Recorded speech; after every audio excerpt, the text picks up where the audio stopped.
El aparato respiratorio podemos clasificarlo de dos maneras, una funcional y una anatómica.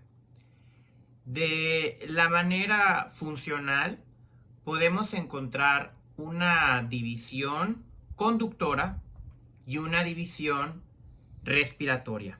La división conductora no va a ser más que una serie de tubos que van a conducir el aire hasta la división respiratoria, que se va a encargar del verdadero intercambio gaseoso. En cuanto a la división anatómica, lo vamos a dividir en vías aéreas superiores y vías aéreas inferiores, tomando como referencia que las superiores estarían en la cabeza y en el cuello, mientras que las inferiores estarían de la tráquea hacia abajo. Los órganos que incluyen el aparato respiratorio son la nariz, la faringe, que recordemos que la faringe tiene dos funciones, digestiva y respiratoria. La laringe, la tráquea, que se va a dividir en bronquios principales, derecho e izquierdo, o bronquios primarios, que a su vez se van a dividir en bronquios secundarios y estos en bronquios terciarios, para después formar los bronquiolos hasta llegar a los bronquiolos terminales y por último a los alvéolos.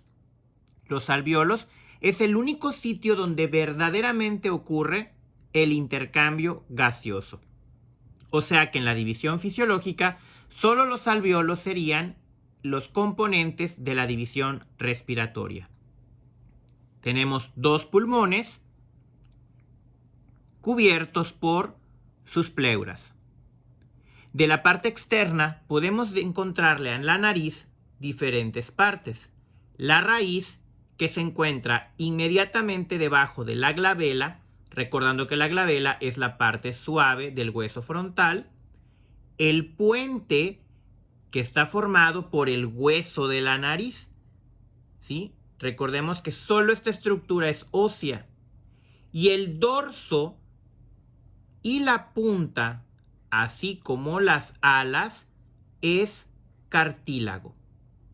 El tabique nasal va a ser la estructura que se encuentra debajo de la punta que divide a las narinas en derecha e izquierda. El surco nasolabial va a ser el que se encuentra entre los labios y la nariz. Podemos recordar que principalmente la nariz es cartílago y solo una región muy diminuta es hueso. En esta otra imagen vamos a ver otra región muy importante de la nariz, que es el vestíbulo. El vestíbulo viene a ser como que toda la región de la nariz. Acá es donde van a crecer las vibrisas, que son los pelitos de la nariz. Y el vestíbulo va a formar lo que son los cornetes nasales que hay superior, medio e inferior. Y entre ellos voy a encontrar unos espacios que se llaman meatos. La región anterior o la entrada, los huequitos de entrada de la nariz son las narinas. Los huequitos que se encuentran hacia atrás, los orificios nasales posteriores, son las coanas. Y recordemos que tenemos los senos paranasales, que son espacios huecos en los huesos que se van a neumatizar, es decir, llenar de aire. Ahora bien, obviamente el hecho de que existan los cornetes lo que hace es ampliar la zona de contacto y hace más turbulento el aire para que aquí se vayan quedando microorganismos o sustancias grandes. Recordemos que en el cornete inferior existe el tejido eréctil o el cuerpo inflamado, que cada 30 a 60 minutos este plexo venoso se va a inflamar, haciendo que la circulación del aire esté en la otra narina. y así se va a ir alternando durante todo el día. Acá podemos notar que el paladar es la estructura que divide la nariz, la cavidad nasal, de la cavidad oral. Comunicado con la nariz, ¿sí?, a través de las coanas, donde termina, empieza la faringe. La faringe va a tener 3 porciones: la nasofaringe, la bucofaringe y la laringofaringe.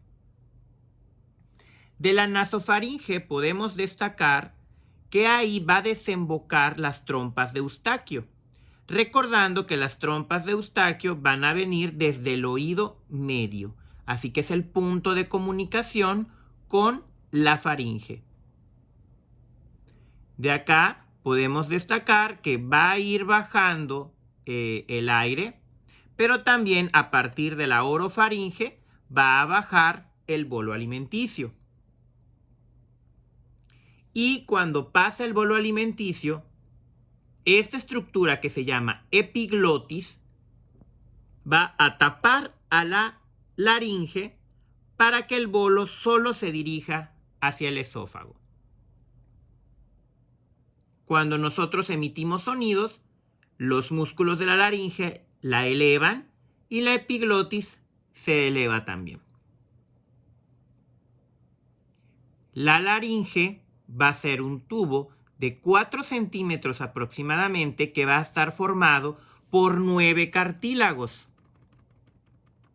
Los 3 primeros son solitarios, son grandes y son el epiglótico, el tiroides y el cricoides. El cricoides es el que lo va a conectar con la tráquea. El tiroides es el que en los hombres se va a pronunciar como la manzana de Adán.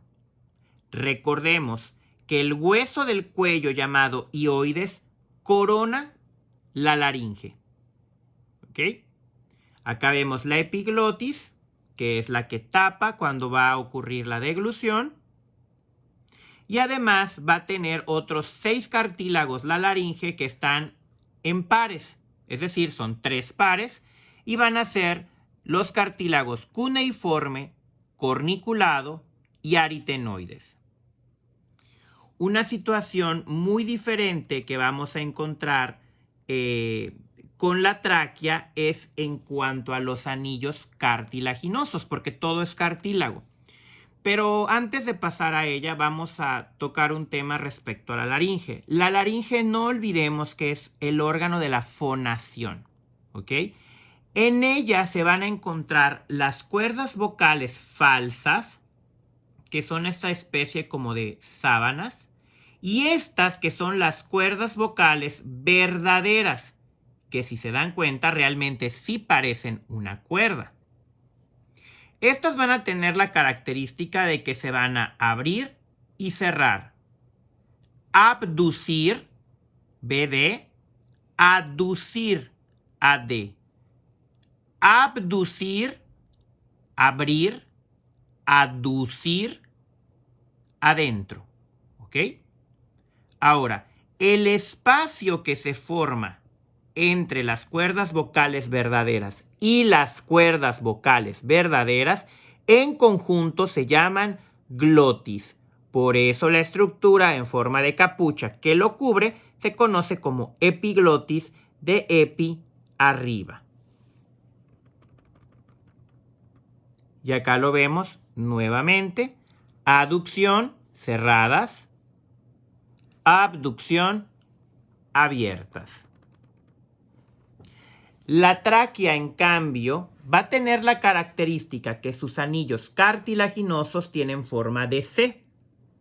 Esto porque recuerden que la tráquea es anterior al esófago y por el esófago va a pasar el bolo alimenticio. Entonces, cuando pasa el bolo alimenticio por el esófago, tiene que dilatarse.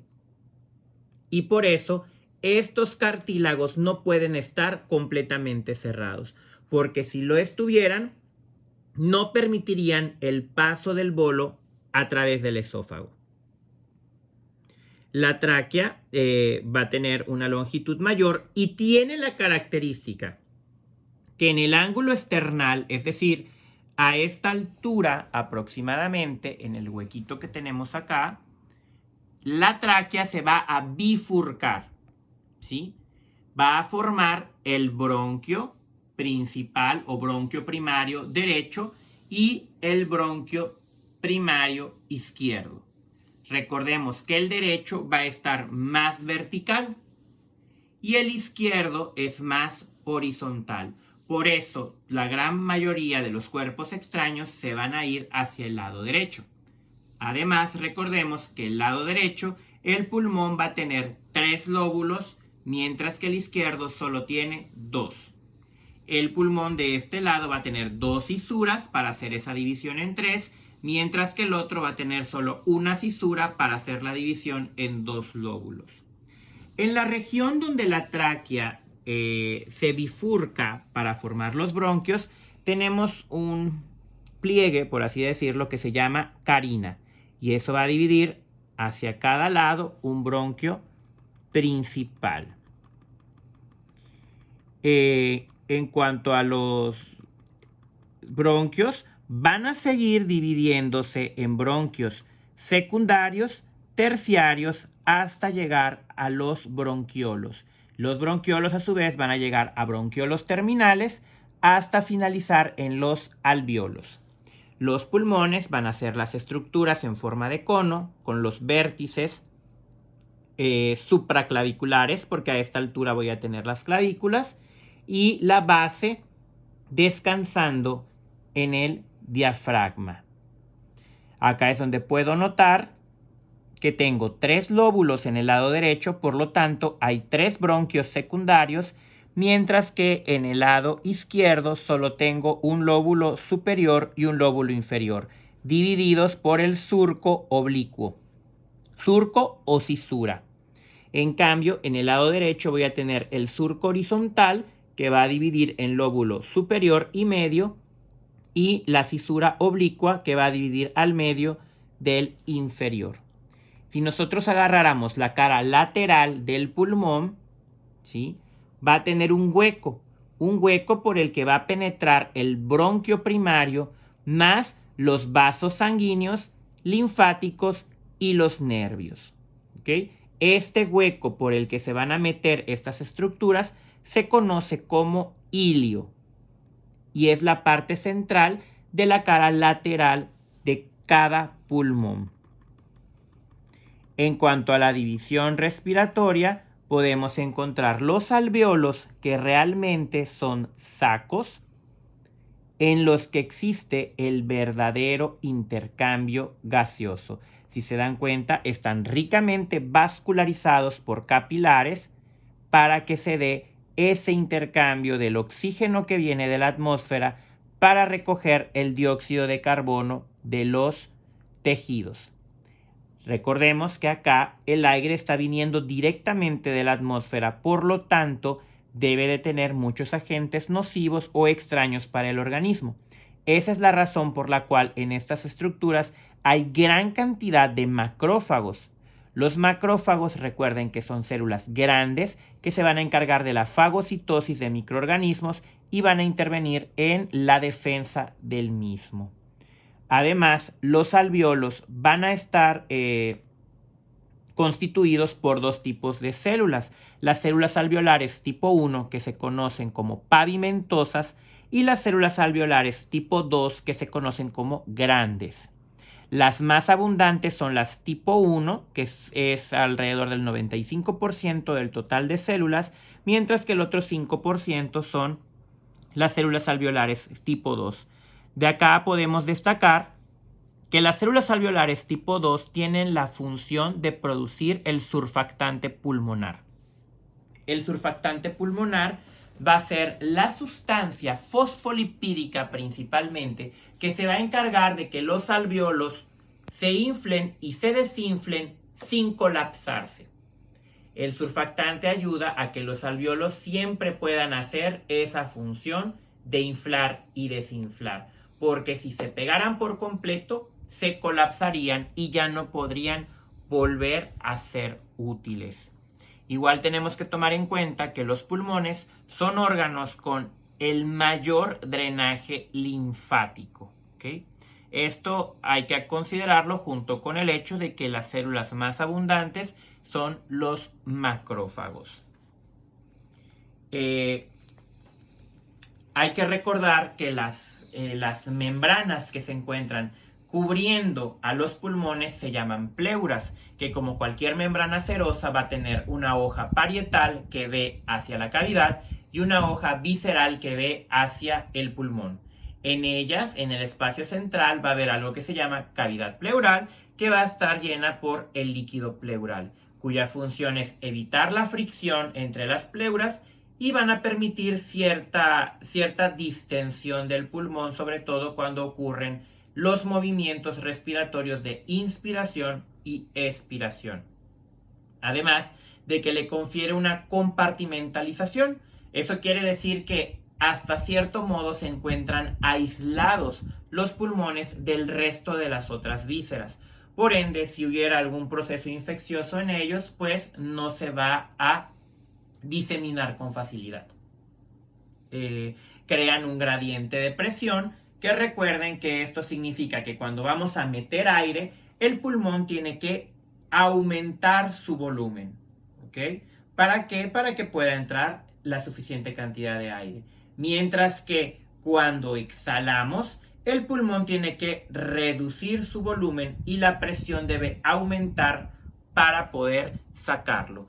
Tenemos que tomar en cuenta que para estos movimientos respiratorios vamos a utilizar diferentes músculos. Existen músculos que participan en la inspiración, que es el efecto de meter aire, y otros que van a actuar en la expiración, que es el efecto de sacar aire. Aquí es importante recalcar que el diafragma, por ejemplo, tiene una función doble, porque este músculo va a participar tanto en la inspiración como en la expiración. Pero existen casos específicos de otros músculos que sí intervienen específicamente en un proceso. Por ejemplo, como pueden ver en esta imagen, la inspiración van a intervenir músculos como el esternocleidomastoideo, los escalenos, los intercostales externos, el pectoral menor y los intercostales internos. Pero noten que los intercostales internos también participan en la expiración, pero son porciones diferentes. En la inspiración va a ser la parte intercartilaginosa, mientras que en la expiración van a ser las partes interóseas. El diafragma, en cambio, que es la cúpula de músculo esquelético que divide la cavidad torácica de la cavidad abdominal, interviene en ambos procesos, inspiración y expiración, mientras que los músculos abdominales como el recto y el oblicuo van a participar más en el proceso de sacar el aire, de expiración. Esto nos lleva a recordar que existe una maniobra llamada de Valsalva que está relacionado con el aparato respiratorio, que es lo que les había comentado, que es cuando le pedimos al paciente que puje o que tosa.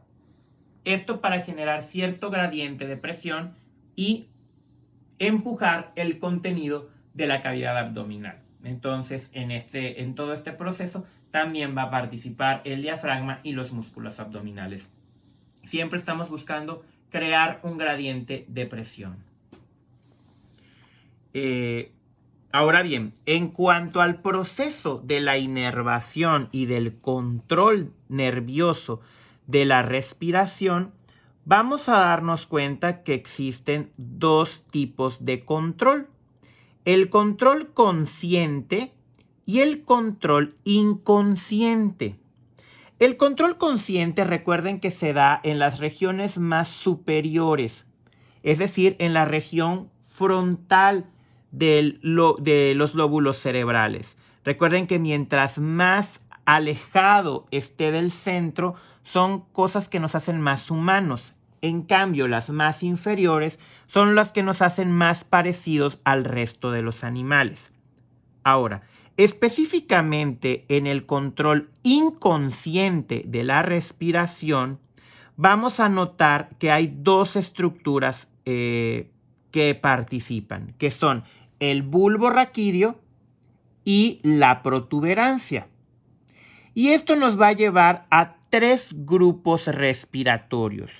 El grupo respiratorio pontino, que si se dan cuenta es más superior que los otros 2 grupos respiratorios, que son el ventral y el dorsal. Ventral, que significa anterior o adelante, y dorsal, que significa posterior o atrás. Pero recuerden, ambos son más inferiores que el pontino. Realmente el pontino lo que hace es ayudar o intervenir para que estos 2 controlen la respiración en situaciones especiales como el sueño, la vocalización, el ejercicio, el estrés o las emociones.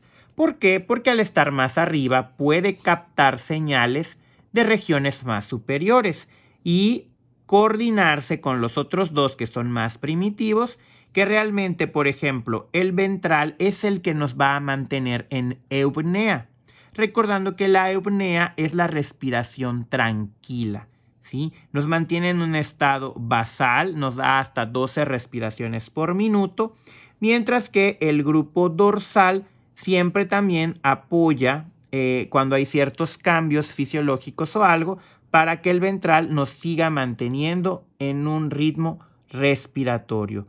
Esto es en cuanto al control nervioso de la respiración. También tomemos en cuenta que en el grupo respiratorio ventral voy a encontrar 2 tipos de neuronas, las neuronas inspiratorias o neuronas I y neuronas expiratorias o neuronas E. Y estas 2 van a trabajar alternadamente. Cuando inspiramos se activan las neuronas inspiratorias y se bloquean las expiratorias. Y pasa lo contrario cuando hablamos de la expiración. Es decir, que alternan sus funciones estas neuronas del grupo respiratorio ventral. Ahora bien, recuerden que dentro de las múltiples funciones del aparato respiratorio tenemos que tomar en cuenta que también va a intervenir en el equilibrio ácido-base. Entonces, cuando tenemos un proceso de acidosis metabólica, va a variar el ritmo de nuestra respiración para aumentar la producción de ácido carbónico. Recuerden que la anhidrasa carbónica también está presente en el aparato respiratorio, cuya función es producir ácido carbónico en forma de ácido, que es el H+, y bicarbonato, que es el HCO3-1. Este bicarbonato se va a ir a la sangre para amortiguar el pH, que es muy bajo, y esto va a hacer que suba un poco. Pero todo esto va a ser dentro de un proceso que va a incluir variaciones en la respiración. Por ejemplo, existe un signo o una respiración que se llama respiración de Kussmaul, que se da específicamente en los diabéticos que están acidóticos y obviamente muy descontrolados, donde el paciente tiene una respiración profunda y rápida. Es decir, ¿por qué? Porque entonces hay que amortiguar este exceso de ácido. Y esto nos lleva a términos como la eupnea, que es la respiración tranquila, la apnea, que es, por ejemplo, cuando hay ceses esporádicos de la respiración. Y esto se caracteriza clínicamente, por ejemplo, en personas que roncan mucho. Por eso hay una patología que se llama apnea del sueño. También tenemos taquipnea, que es, por ejemplo, la respiración aumentada en frecuencia. Y también hay que aprender a diferenciar entre lo que es hiperventilación e hipoventilación, que esto nos lleva más hacia lo que es el intercambio de gases. La hiperventilación va a haber un mayor intercambio de gases y en la hipoventilación hay una menor proporción de intercambio. Esto del intercambio de los gases, recuerden que también nos lleva a hablar un poco sobre el sistema hematopoyético. Recuerden que la célula encargada de llevar el oxígeno a todos los tejidos es el eritrocito. Y el eritrocito es una célula que tiene que pasar por capilares. Y los capilares son muy diminutos. Por eso el eritrocito tiene que ser muy elástico. E inclusive pierde muchísimos organelos, entre ellos la mitocondria. Así que noten qué curioso cómo nos va llevando a una conclusión básica. Si no tenemos mitocondria en un eritrocito, por lo tanto, no va a obtener energía a través de la respiración celular aerobia. ¿Sí? Porque si llegara oxígeno, que la función del eritrocito es llevar el oxígeno a los tejidos, pero si tuviera mitocondrias, tendría que utilizarlo para su propio metabolismo.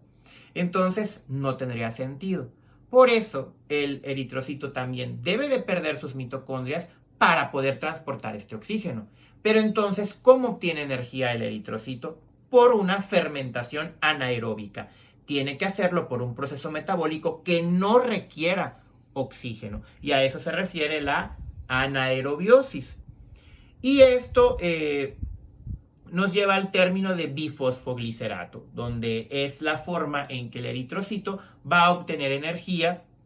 ¿Por qué? Porque no puede hacerlo a través de la respiración celular aerobia. Ahora bien, el eritrocito está compuesto por una proteína que se llama hemoglobina. Y la hemoglobina es muy afín al oxígeno, porque su función es esa, captar el oxígeno y luego irlo llevando y soltando a todos los tejidos. Pero también tenemos la desventaja de que la hemoglobina es también muy afín al ácido. Y si el ácido se pega a la hemoglobina, impide que el oxígeno se adhiera a ella.